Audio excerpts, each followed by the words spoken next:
Hello everybody and welcome back to this, which is the second part of a series of lectures that I'm going to be producing, which will finish off the final topic of your first year on the England side of your course for history.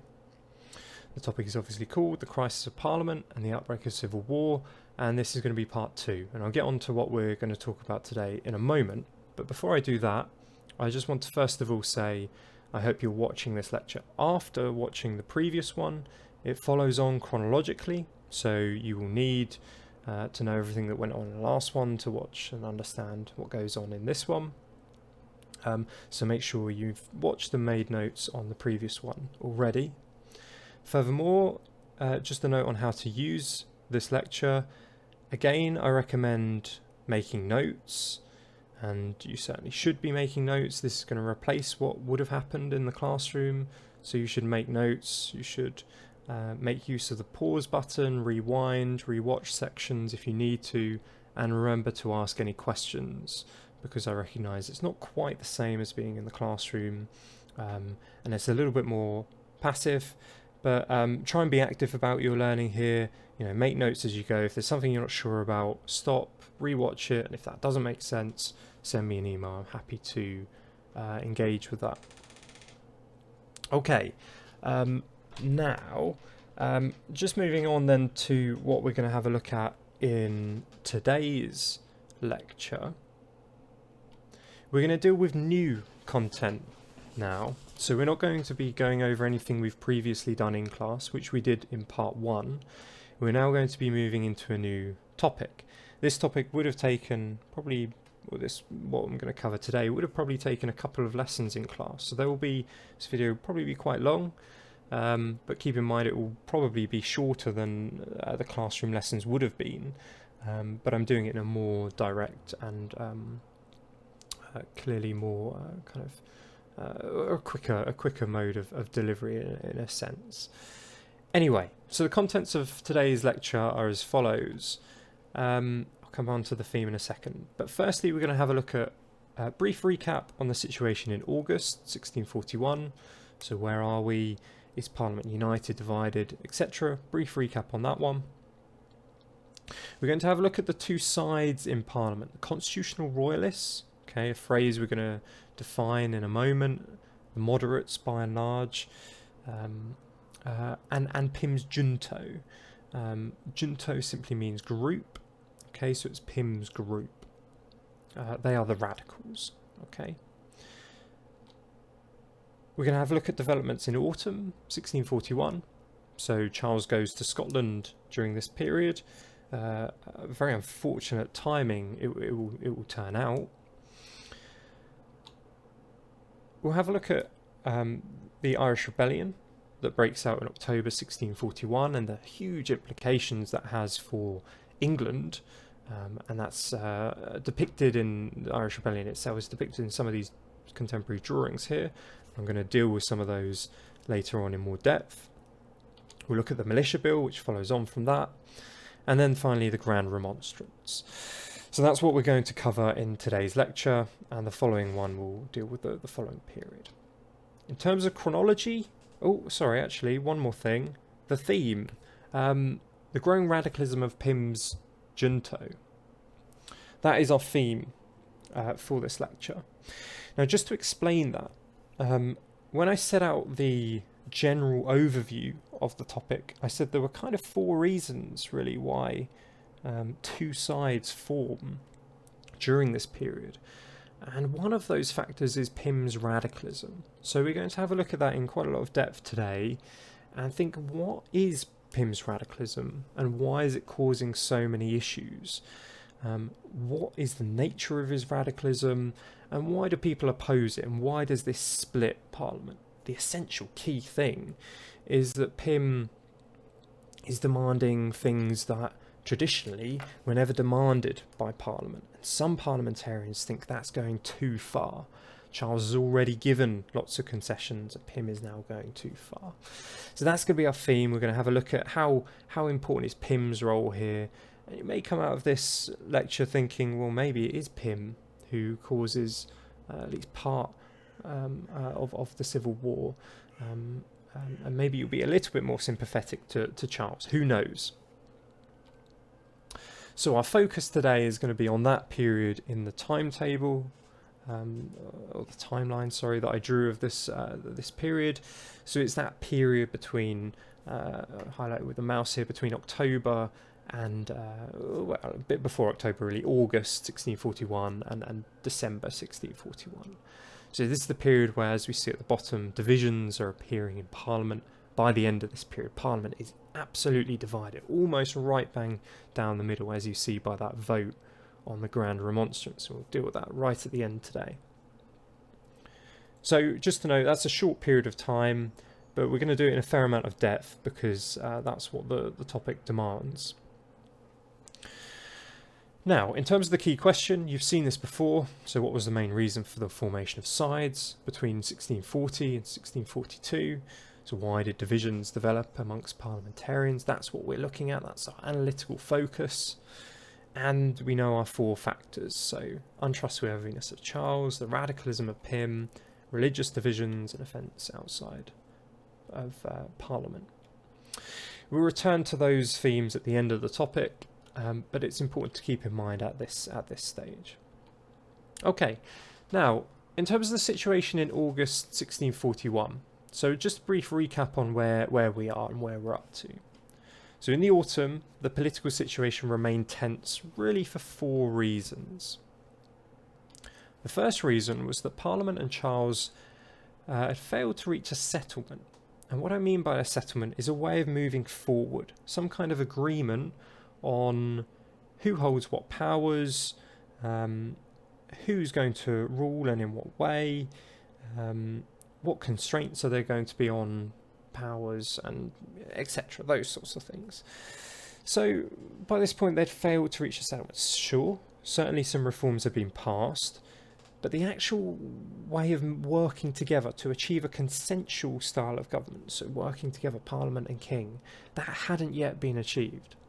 The two previous schemes, the Bedford scheme, which proposed to replace Charles's own advisors with parliamentarians in the Privy Council, had failed largely because Bedford died in early 1641, so that had stopped and fallen apart. And then the 10 propositions, which was Pym's proposal, which suggested that amongst a number of other things, that Charles's children should be under their education should be under the control of Parliament, that Charles's Catholic wife, Henrietta Maria, her household should be monitored for undue influence.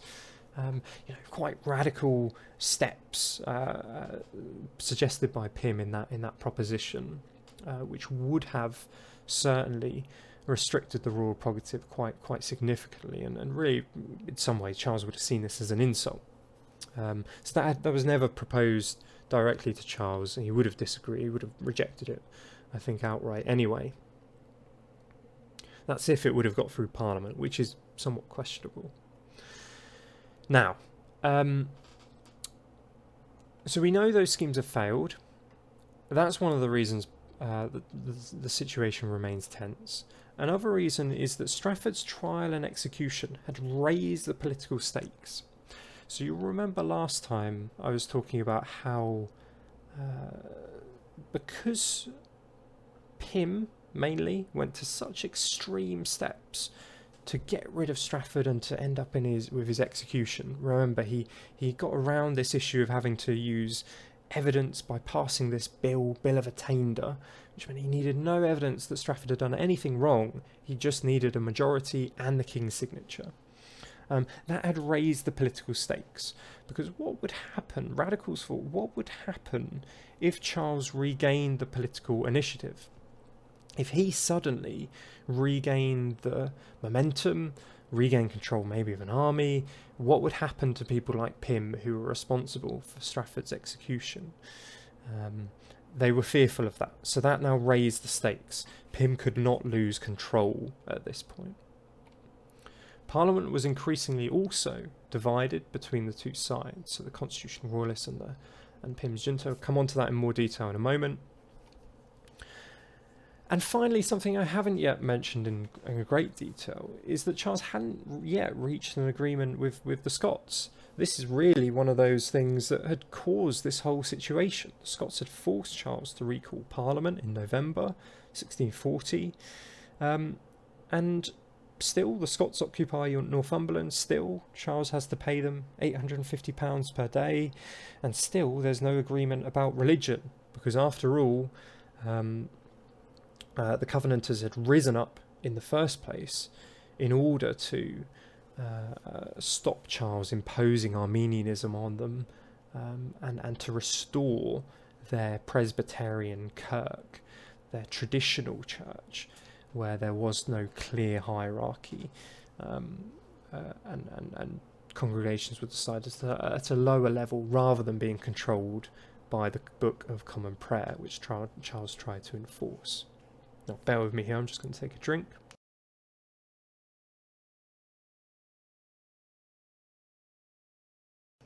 Okay, excellent. So that's the reason the political situation remained tense in this period. So we've got real issues here.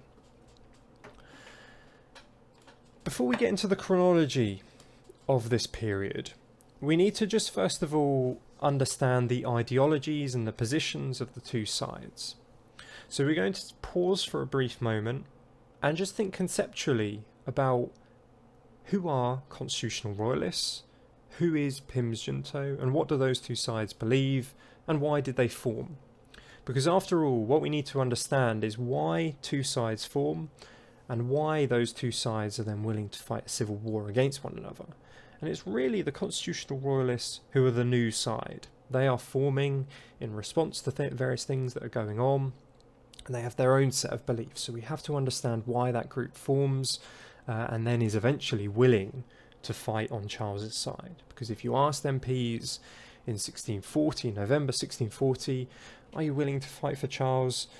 I think it's fair to say the vast majority of the MPs would have said no.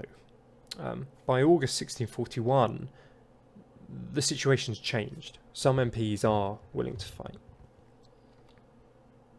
So let's have a look at the two sides then. What I recommend doing in your notes is splitting the page in two, having constitutional royalists on the one side, Pym's junto on the other. We're going to have a look at their ideas and beliefs in that regard. Before I get into the detail though, let's just have a look at the individuals we've placed on the side of the PowerPoint here. So we've got, starting with the royalists, Edward Hyde, leading constitutional royalist, George Digby as well. Both of those continue to be royalists and fight for Charles in the Civil War. Actually, key advisors as well to Charles. Over on the right-hand side, we have John Pym, a leading radical in Parliament. We know about him already. We've also got John Hampden, whose name might not be as fresh in your mind, but we have come across him before. He was the MP in the 1630s who refused to pay ship money, Charles's,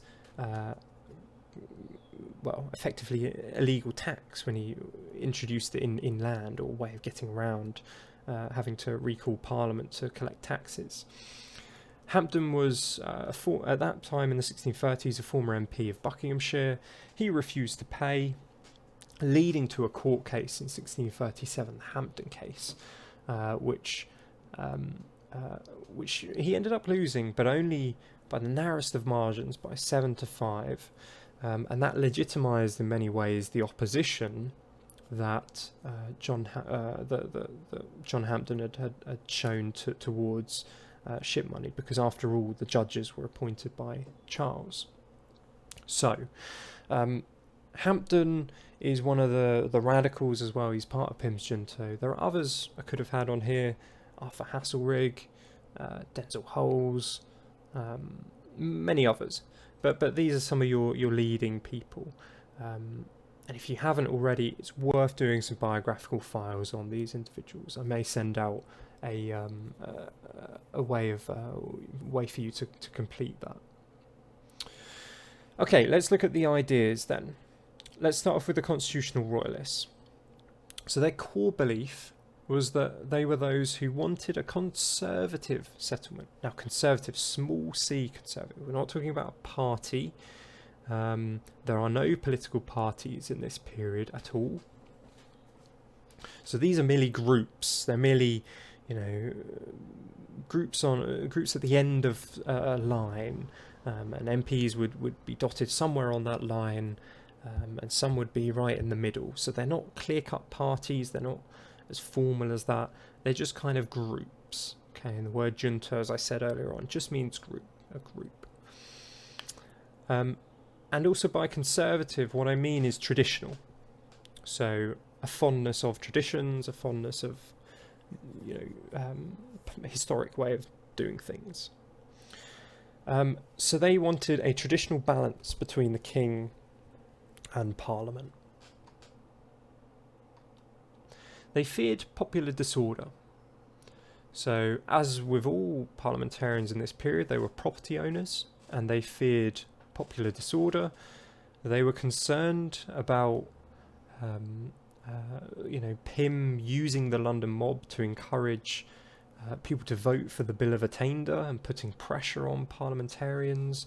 They viewed that kind of thing as a real step away from traditional constitutionalism. Remember, politics is something for the elite during this period. It's something for the landowners and the king.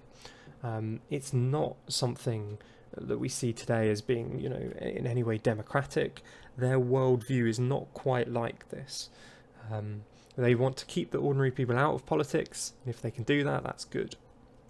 And they also feared for their property. Of course, if there's riots and a mob in London, what's stopping that mob going and destroying or causing harm in some way to or stealing from a property? So they were concerned about that. And they wanted, and they looked to the king as a force of stability and order. When the king was ruling, through most of the 1630s, it appeared that things were quite stable up until 1637. So there was some kind of looking back to maybe a fondness for that period for some people. And on that note, that comes back to that issue of the two views of personal rule.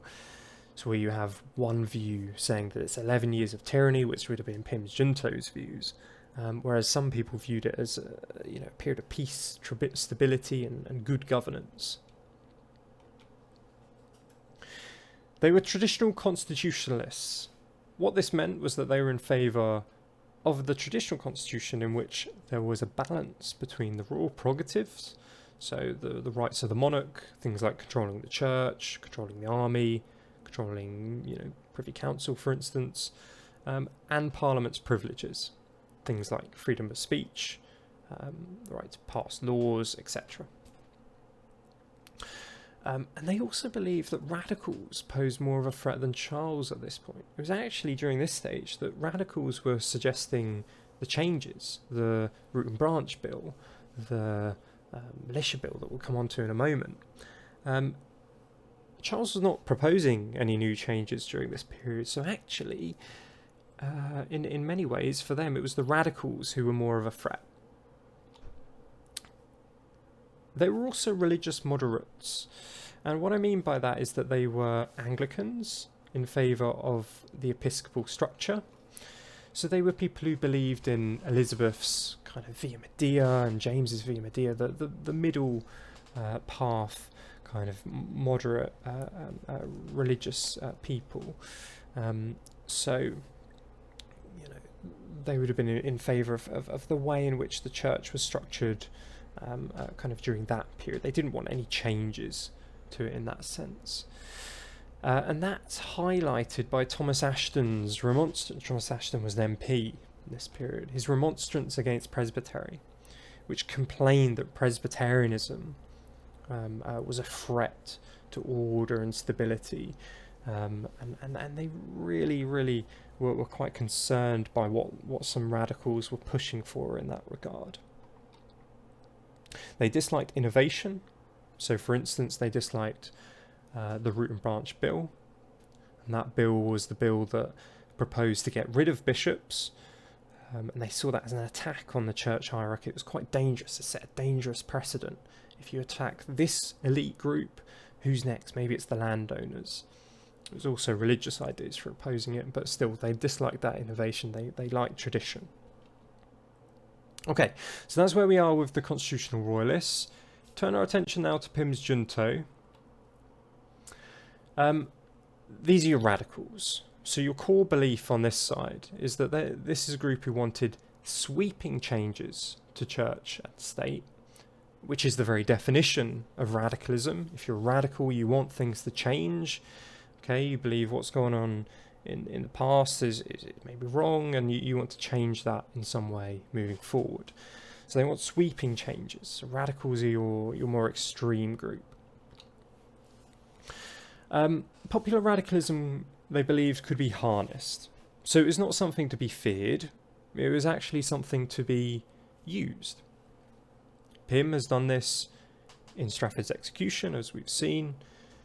And also we've seen with the Root and Branch petition, which was, a petition signed by 15,000 Londoners to get rid of the episcopal structure. That was turned into a bill. Now, today, that's not particularly unusual. Okay, you have, various different petitions signed on, the government even, or the parliament even have their own website for it. And if it passes 100,000 signatures, it has to be debated in parliament. It's not quite the same during this period. Again, it's not a democratic society. People don't think in those ways. They think ordinary people involved in politics is dangerous, threats to stability. So it's actually something to be avoided. But the radicals were slightly more in favour of getting these ordinary people involved, because it showed their mass support, and they could use that to pursue a more radical agenda. And it's something we see time and again. When Pym needs the mob on his side, he gets the mob on his side and uses it for his own gain. So he's quite a clever politician in that regard. I think that's true in many other ways as well, but we'll get onto those later. They were also radical towards the constitution itself. So they believed, unlike the constitutional royalists that believe in a traditional constitution, with very few changes, that actually it should be overhauled. Constitution should be changed, Parliament given more powers, Charles's powers controlled, and that a new balance needs to be found. They feared both Charles's trustworthiness and the Catholics at his court. A real concern amongst people in Pym's junto was Catholicism. They were concerned about Catholicism for a number of reasons, but primarily I think it's because of this idea that there was some kind of Catholic plot to restore Catholicism to the heart of the English state and to get a new Catholic monarch on the throne.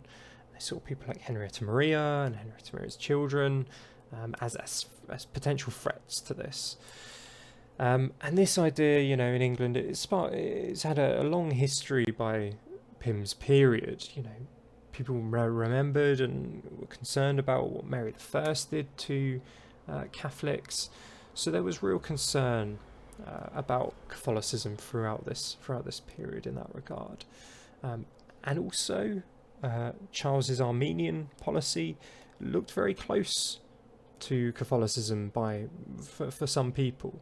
So he was reintroducing altars, which had been gotten rid of in the Church of England, but then were being reintroduced by Charles.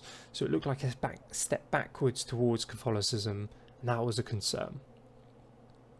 But they also were very concerned about Charles's trustworthiness, whereas the royalists on the left thought, I think at this point Charles can be trusted. He's given concessions. We should trust him to work within these. Pym's junto thought, no, Charles cannot be trusted in this regard. He's going to, its first opportunity, go against those things that he has agreed to, and change the way in which he's ruling. So they wanted further constraints on his power, further efforts to restrict what he could and could not do. There were also religious radicals. So most people in Pym's junto were Puritans. Okay, they weren't moderate Anglicans who believed in episcopal structure. They were Puritans or Presbyterians, and Presbyterians. So Puritans wanted, of course, to remove all traces of Catholicism from the Church of England and allow deviation from the Book of Common Prayer. And the Presbyterians wanted to remove bishops. So you've got more extreme religious groups on this side here. These are the low church groups who are more on Pym's junto side. Okay, so they want quite significant changes. Okay, so that's your two sides. I think at this point it's worth noting again, they're not clear cut at this stage. Historically, we can identify these things, but it's a little bit more confusing where some individuals lie in autumn 1641. So why had these two sides formed so far? Well, generally, parliamentarians disagreed on the following issues. One, how could you trust Charles? For constitutional royalists, they thought he should be trusted at this point. People should be willing to work with Charles, and he should be trusted to work with the reforms he's passed. On the other hand, for Pym's junto, they looked at Charles just like this painting does, I suppose. Which one of these Charles is the Charles of today? Is it the Charles who's going to take the first opportunity to stab parliamentarians in the back as soon as he gets the chance to, or is it the earnest reform Charles, in the middle here, where he's looking quite reflective? They just simply didn't trust Charles in Pym's junto. So there's differences in that regard, and they didn't trust him for various reasons. I'm sure you can think of a moment that we've studied where Charles has done something gone against his word. I'll give you one example. In 1628, he agreed to the Petition of Right, which said, amongst other things, that Charles would no longer collect taxes or tonnage and poundage without Parliament's say. Well, he does that throughout the 1630s. So it's just an example of how Charles has a bit of a track record of going against his word. And I don't think you'd be too harsh on Pym's junto to say they were quite fair in that analysis. They also disagreed on religion. So you had this split between the traditional Anglicans, who believed in this style of church at the bottom down here, and the Puritans, who wanted this style at the top. Okay, I think we've covered that one. You also had this issue of Pym's radicalism. Some people thought he was going too far and demanding too many changes. The constitutional royalists thought that. And for many, it was him who was the threat. He was demanding too much and too many reforms. And finally, you had events outside Parliament. Again, we've covered that at this stage. Okay, so that's broadly speaking why those two sides have formed at this point. These divisions in Parliament will be exposed further during the Irish Rebellion, Militia Bill, Grand Remonstrance. So again, they're going to come up time and time again from this point onwards. So it's important ideological context. Okay, give me a second.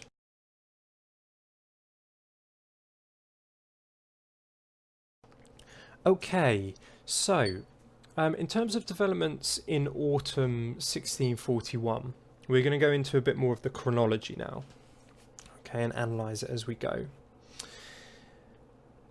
So in August 1641, Charles travels to Scotland to reach a settlement.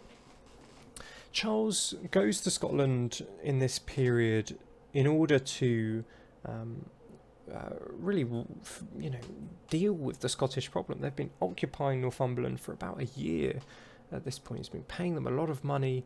He needs this settlement to be agreed to get this issue off his back. So he goes up there to try and deal with that problem. For the next 3 months, number of months, so up until I think mid-December, he is in Scotland or travelling down. He's certainly not in London through this period. That does cause some issues. One of the issues is that no laws can be passed. Of course, the laws require the King's assent.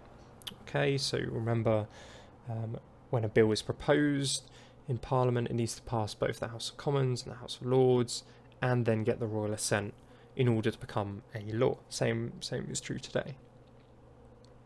So during this period, no laws could be passed, and also there's an outbreak of plague in September, which meant that Parliament had to adjourn. It had to go. MPs went back to their homes in various parts of the country, and then they agreed to come back on a certain date. That's what adjournment means. They leave and then agree when to come back. I think that's interesting, obviously, in this context, because we know at the moment the COVID-19 pandemic and lockdowns causing immense disruption to our lives. And what this illustrates is really that disease, in this case, a very different form of disease, but a disease nonetheless can have a huge impact on human life. And it's actually the norm historically that diseases and outbreaks of diseases impact on human life. So although you may feel like you're in unprecedented circumstances, as has been said hundreds and thousands of times at this stage, in the historical way of looking at things, maybe not quite so true. And hopefully this will be familiar. This is one of those plague uniforms that I think doctors wore. Okay, so during this period, Parliament is in recess, so it's not sitting, and most MPs are away in the country, and Pym appoints a recess committee with himself as the chair. And this is quite important because Pym is kind of taking some powers here. And he's appointing this committee, he's sitting on it as chair, most MPs are away, so he's got quite a lot of power and influence at this point. He begins passing ordinances to monitor Charles in Scotland. Now, ordinances are something that will come up later on. They're effectively a way of passing something like a law, but without having to get the monarch to agree. So it's a kind of way of making a law without needing the royal assent. These are the way Parliament passes laws and legislation when during the Civil War, for instance, when they obviously can't get Charles's signature. So it sets a tradition from this point onwards. He develops a derogatory nickname of King Pym during this period because he appears to be ruling and taking quite a lot of powers. People are quite critical of him, and popular voices are kind of turning against him in some way because he appears to be seizing, undue power and influence. Increasingly unpopular, on the 25th of October, there was an assassination attempt made on Pym. Someone actually sent him a rag that had been rubbed through a plague sore. So with bubonic plague, you get these sores that develop on your lymph nodes. Someone had clearly rubbed through a plague sore with a rag, and then that had been sent to Pym. So quite a scary form of kind of biological warfare to try and assassinate Pym. So that shows his unpopularity in some quarters. Some people, certainly he still had his fans, but he was an extreme politician at this point who was causing concern in some instances. So this appears to be working in Charles's favour. But there's always a but with Charles. Every time something appears to be going in his favour, there's always this chance that he does something wrong. It happens time and again throughout his reign. So what is the but? Well, first of all, Charles is obviously in Scotland now, trying to regain the political initiative. His main aim was to persuade the Covenanters to move their army from Northumbria and return home. So he wanted again to get rid of that burden of having to pay them £850 per day. He made concessions with the Covenanters, appointing General Leslie, their most prominent commander, with a wealth of experience to the Scottish Privy Council. He's used this method before. He doesn't give any concessions over religion at this point, and that was obviously the biggest issue, so that's still a bone of contention. Yet, Charles ruins his own strategy in an event known as the Incident. Now, this is foolish in many regards. What the Incident is a failed coup in which Charles attempted to arrest leading Covenanters with his personal guards. So he planned to arrest the leading members of the group with his personal guards, and then imprison them. What he planned to do after that, who knows? Obviously, this is foolish on many grounds, because most obviously, it's not just the leaders who are in control of this movement. This is a popular movement in Scotland. The Covenant was signed by hundreds of thousands of Scots. It was a societal movement. It wasn't just controlled by these politicians, but that's what Charles thinks. He thinks it's some leading politicians who are kind of manipulating the population and turning them against him. So if he deals with them, that resolves the issue. I think he's wrong. He's misjudged the situation on those grounds, but he's also misjudged the situation because he thinks that in doing this he's going to solve the issue in Scotland. The failure of this incident is that he actually raises more concerns about Charles as a personality. He's shown that when he has the opportunity, he will use force, potentially violence, potentially a coup, to deal with his opponents. Think of what Pym's Junto are going to think of that. That is an opportunity for them. They see this event and they think, yes, we're right. Charles can't be trusted, and he certainly can't be trusted with an army.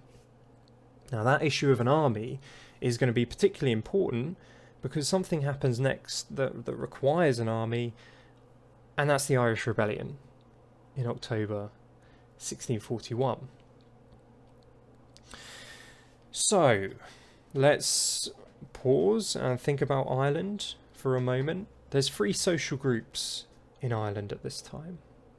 The New English, who are Protestant, who have travelled to Ireland, mainly to the north up here, okay, in the fairly recent history. So in the last 50 or so years, in 1641. There are the Old English, who are crucially Catholics, and they are landowners as well, who moved to Ireland in medieval period.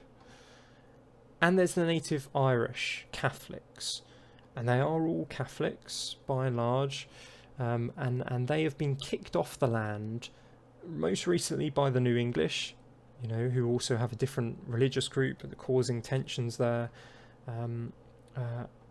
But they're quite poor generally, so they don't own much land in Ireland because that's been taken by various English groups. So in October, what happens is that initially the Catholic native Irish rise up against this Protestant group who has just come and settled in Ireland, this New English group, and they start attacking Protestant plantations. And the issue of plantation, land is important. Ownership of land is important, and this group feel really quite aggrieved because they've been kicked off this land they see as their own by this foreign and different group religiously. So it really causes some issues. So initially the native Irish rise up against this Protestant group, but also the Old English, the Catholic landowners, organise attacks on Charles's castles. So that is the Irish revolt. That's what happens in Ireland during this period. They rise up and attack Charles's castles and Protestant plantations. Within a month, stories reached England of 20,000 Protestants being murdered and gruesome tales of war crimes. So I'm going to talk about those images in a moment, so I'm just going to skip over those ones for now. But that is one of the things that develops from this event. You have stories of what's going on in Ireland, you have stories of these war crimes, these massacres of Protestants that have been carried out by Catholics, and this really does cause concern in Parliament. Now, obviously, most parliamentarians would want to support the Protestants here. And yes, that's to say that this conflict is going to last in Ireland for the next 10 years, really. So it's going to be a long, drawn-out conflict that's going to take quite a lot of military effort to die down. Okay, so what caused this revolt? Why did it happen? Well, these two images give you a clue. This is Strafford, by the way, if you'd forgotten. The Earl of Strafford, previously known as Wentworth. So what caused the Irish revolt? Long-term cause. Quite simply, Catholics had been evicted to make room for the New English. So Protestants had kicked Irish people off their land, causing great resentment and causing economic strain. But also, more recently, Strafford's policies had caused problems. Hopefully you remember some of these. Strafford introduced an Anglican church which angered Catholics in Ireland. He tried to, introduce what was going on in England over to Ireland, just like Charles tried to do in Scotland. So that was causing concern there. Strafford had increased taxes because Charles demanded that he made Ireland profitable, and he did. He did make it profitable. He was earning money for the crown.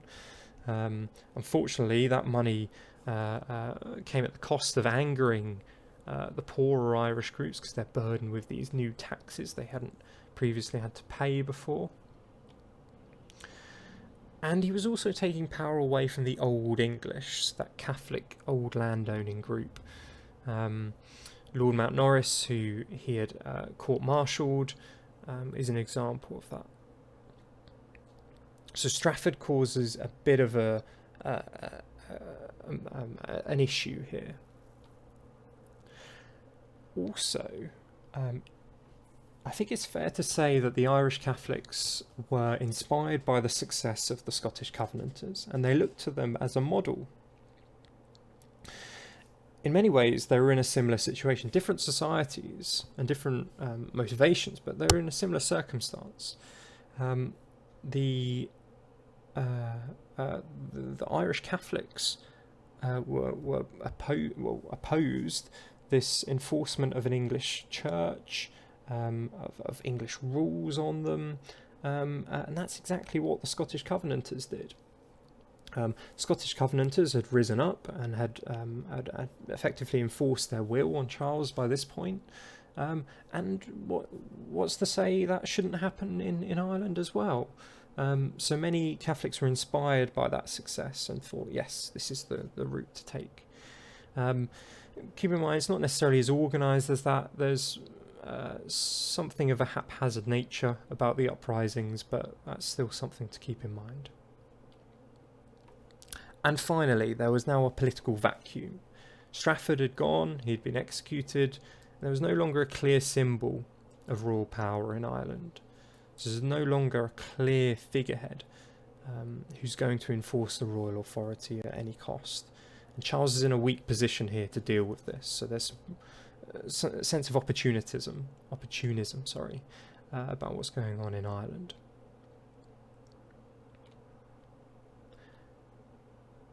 So what's the significance of the Irish Rebellion in England? Well, firstly, stories of war crimes committed by Catholics against Protestants radicalised the Long Parliament. It reminded Protestants of what we've previously called the Protestant nightmare, the idea that there's this kind of Catholic conspiracy to get rid of the Protestants in some way. And just to highlight that, I'll just show you these cartoons drawn at the time. These are cartoons that were published and spread around London in November, December 1641, and they told horrific stories of what was going on in Ireland. They told stories in the left picture about Protestants being Protestant plantation owners being forced to go onto this bridge with people with pikes and muskets at either end, and then being killed or drowned in the river, as you see some people doing there. Stories of these massacres committed by Catholics against Protestants spread throughout London. In the right-hand picture, you see a group of Catholics sitting around a fire, and if you look at what's going on that fire, well, it's babies.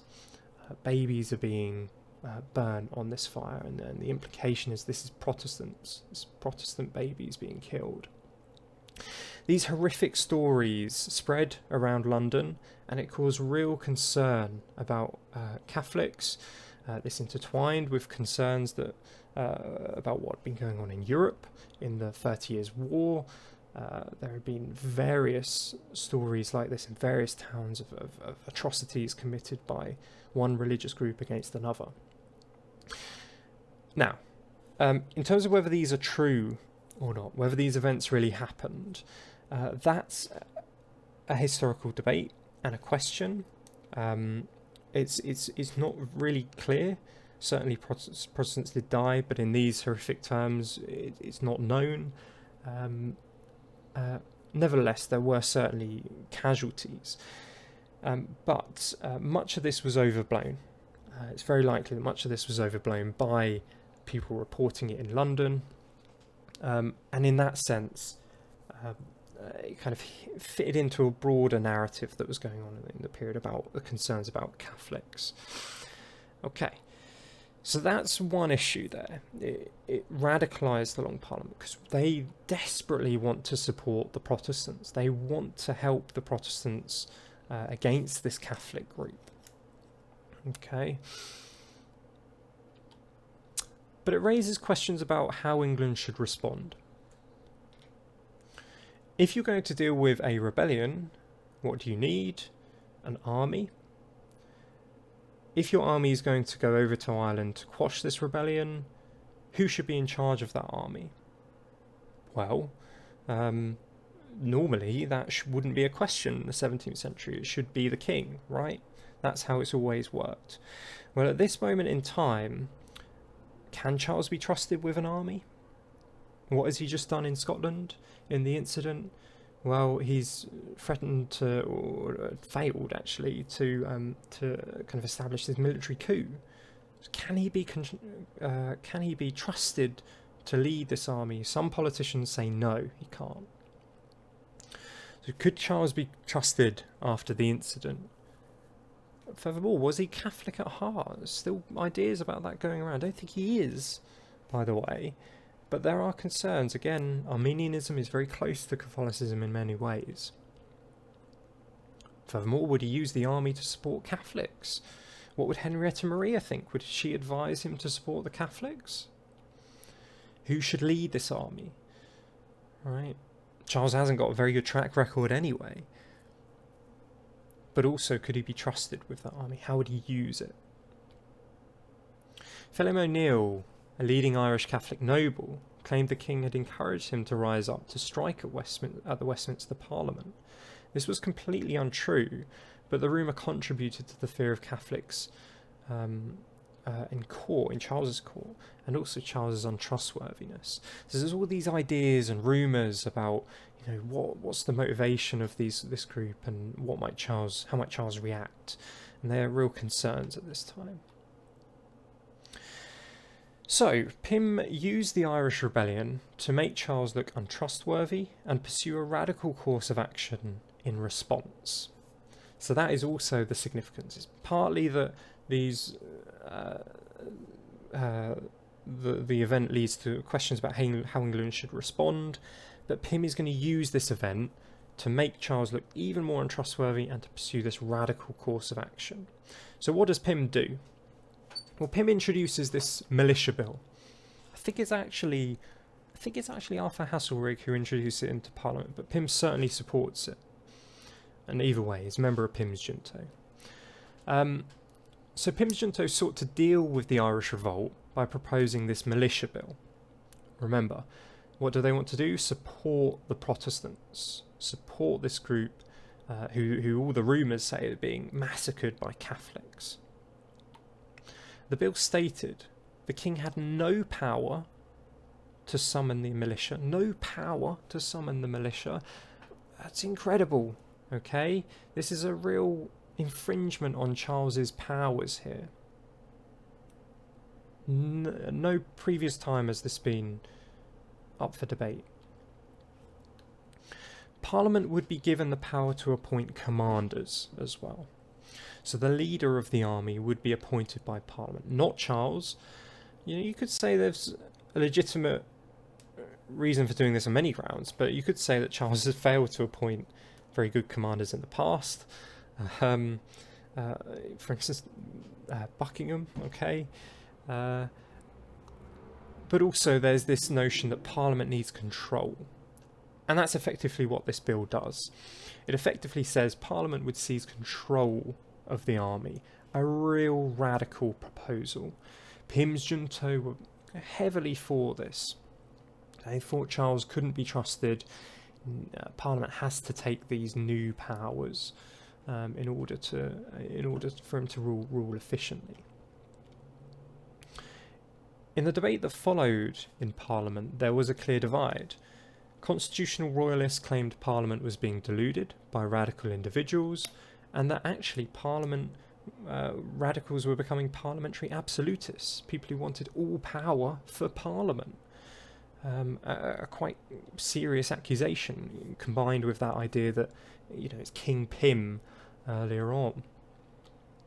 On the other hand, supporters of the bill, Pym's junto, claimed Charles would use the army against them if these restrictions on Charles's power were not introduced. Okay, so there's a real split, and there's a real difference in opinions about which way to go on this one. The debate that followed was so contentious, it actually dragged on until February without a vote. And in February, circumstances changed so much that something else happens. We'll get onto that when we get there. But no vote is taken on the bill. But that's what goes on. They debate about who should control the army in the context of this Irish revolt. Pym's junto thinks that Parliament should. The constitutional royalists think that is out of the question. It's too far. It's a step too far. It's a breach of the royal prerogative. Then, in the midst of all of this, Pym publishes something called the Grand Remonstrance in November and December 1641. So, just on the phrase, remonstrance means a complaint. Grand means, well, very big. So it's a very big complaint. Pym presented the Grand Remonstrance to Parliament about Charles's rule in the late part of 1641. Pym sought to both remind Parliament of Charles's untrustworthiness and past sins, but also to encourage MPs to support more radical proposals, such as the Militia Bill. What the Grand Remonstrance was a 204-point list of complaints about Charles I's reign, and radical proposals for changes to the Constitution. So I'm gonna link you, when I publish this video, I'm gonna link in the description below a link to the document. I recommend pausing now and just having a look through it. There's 204 points, and you can see every criticism and point made against Charles. I'm going to give you the highlights here. The complaints involved religious innovations, Arminianism's mentioned, Catholicism's mentioned, illegal taxes, popish soap monopolies, Charles's military failures, which he reminds everybody at this moment quite, well, obviously because it's an issue, arbitrary arrests, and much more. It blamed three particular groups for influencing Charles I. firstly Papists, namely Catholics, that was a derogatory term for Catholics at this time, for subverting religion and preventing reform. Henrietta Maria was the indirect target of that criticism. It also targeted bishops. We've got Laud down there, who was said to have corrupted the practices of the Church of England by introducing or reintroducing popish elements, such as your altar and that type of thing. And privy councillors for corrupt and illegal practices and for furthering the interests of foreign princes. Now, on the complaints, I think all of those complaints are very legitimate. But why is it that Pym decides now is the moment to remind people of the military failures, of the Catholics that Charles has at his court, of the corrupt bishops, of the religious innovations? Well, it's because of Ireland. The Irish Rebellion raises these questions once again because it brings into question, can Charles be trusted to put down an Catholic Irish revolt when many believe that he and his advisors are Catholic themselves? So what Pym hopes to do with it, and it's a really clever, really clever little tactic. And again, Pym is an excellent politician in this regard. He uses this opportunity to publish this list of complaints so that he gains supporters for his radical agenda. So he's using this moment to remind everyone of these former sins so that he can pursue this radical proposal, such as the Militia Bill, and also what we're going to see on the next slide. So to remedy the abuses of that were outlined in the Grand Remonstrance, he made 3 proposals to remove the sources of this mischief. The House of Lords would be purged of Catholics and bishops, limiting Charles's powers to appoint lords. Okay, quite a radical thing to do. And also, that would help the radicals in Parliament, because remember, the bishops wouldn't vote to get rid of their own position. Turkeys don't vote for Christmas, so they wouldn't vote to abolish their own position here. The church would be reformed under an assembly, okay, which would limit Charles's power to appoint bishops. And Parliament would have a say over who was appointed to the Privy Council. So again, Pym is suggesting further radical reforms on religious grounds. 2 of these are on religious grounds, and 2 of them are on political grounds as well. He wants more powers for Parliament, more constraints on Charles. In the vote in Parliament, this is an incredibly contentious issue. What Pym does, again, very cleverly, is that when he presents the document to Parliament, he says that you have to vote for the whole document, which includes both the complaints and the remedies, which means the debate is actually somewhat closer than it might have been otherwise. If, for instance, it was just the complaints, I think vast majority in Parliament would have agreed. Okay, on the previous side, if it was just these complaints, so I'm talking these ones here. So the religious innovations, the taxes, monopolies, etc., military failures, everyone would have agreed. But what Pym does is he gets them to vote not only for those, but also for these 3 points here.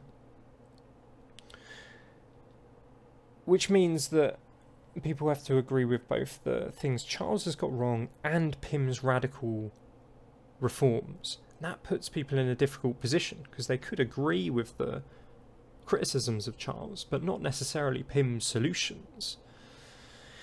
Anyway, the outcome was 159 for and 148 against. What that illustrates is that by December 1641, Parliament is split almost right down the middle. As I note here at the bottom, this made people much more likely to vote for the document and disguises the extent to which the royalist faction existed. Over 200 abstained or were absent, Over 200 were abstained or were absent. So large proportion of people who didn't vote in this one. So it shows Parliament really is split. So if thinking about why that occurred, well, there's a combination of things here. It's Pym's radicalism in proposing these free radical policies here, and also religious issues about reforming the church as well. On the other hand, you could say it's how much do you trust Charles by this point, and that would be the argument Pym would present. So what's the significance of the Grand Remonstrance? Well, it highlighted the divisions in Parliament caused by Pym's radicalism. The Royalists rejected the extreme constitutional changes that it proposed. And then, to take it a step further, Pym wanted to publish it to the people. Okay, in December 1641, he thought this was the moment to show Charles that the people are on side. Charles is coming back to London at this point. He gets there in about mid-December. So he wants to publish it to the people to show the wrongs that Charles has done. Again, a very clever politician, chooses the issue at the right moment to make the most devastating effect. And again, to publish it to the people is a contentious issue. Constitutional Royalists disagree. They don't want people involved in politics. It's scary to get the London mob involved, but Pym thinks he can use it for his own advantage. So why does that cause issue? Well, open criticism of the king was seen as dangerous. It incited rebellion. Daring, a member of parliament at the time, commented, when I first heard of the remonstrance, I presently imagined that, like faithful counsellors, we should hold up a glass to His Majesty. It's fine to show him what he did wrong, to show a mirror up against him. But I did not dream that we should remonstrate downwards and tell stories to the people. So that shows that constitutional royalist concern about getting the ordinary people involved in politics. And there was fear from Conservatives that the London mob was being used to push a radical agenda. Okay, well that leads me to the conclusion for today's lecture then. We've covered a lot of ground today and there's been a lot of depth. So again, as always, if you have any questions, do email me. Happy to respond and clarify anything. Key points. In autumn 1641, the political situation remained tense. So there was no settlement, the Scottish question still needed to be dealt with, and there were various other issues. By the end of summer, Parliament was disunited. So it disunited in 1641 with a growing split between the Royalists, the Constitutional Royalists, and the Radicals. The incident, Charles's failed coup in Scotland, raised further concerns about Charles's trustworthiness as a monarch and whether he should be able to control an army. Then, at the worst moment for Charles, the Irish revolt raised questions about who should be in charge of an army to deal with this Catholic uprising against Protestants. Parliament wanted to help the Protestants, so by all accounts did Charles, but the question was who should be in charge of that army. Parliament simply couldn't trust Charles to be in control of that army. In the Militia Bill, Pym proposed the radical solution of Parliament controlling an army to put down the Irish Catholics, but it's so contentious that it splits Parliament even further because of the kind of extreme constitutional reforms that it demands. And Pym used the Grand Remonstrance to remind parliamentarians of Charles's failures and pursue a more radical constitutional reforms, especially on grounds of religion, but also on grounds of politics. By December 1641, the political nation was tense, and Parliament at this point was not only disunited, but it was divided. There was now a clear split on the two sides. Okay, that's pretty much it for today then. I'll just leave this image for you to think about for next time. This is Charles's reaction to what goes on, and that is going to be our focus next time. He decides to take possibly the worst response to these developments that he could upon his return to London. But we will deal with that in the following lecture. Okay, we'll leave it there.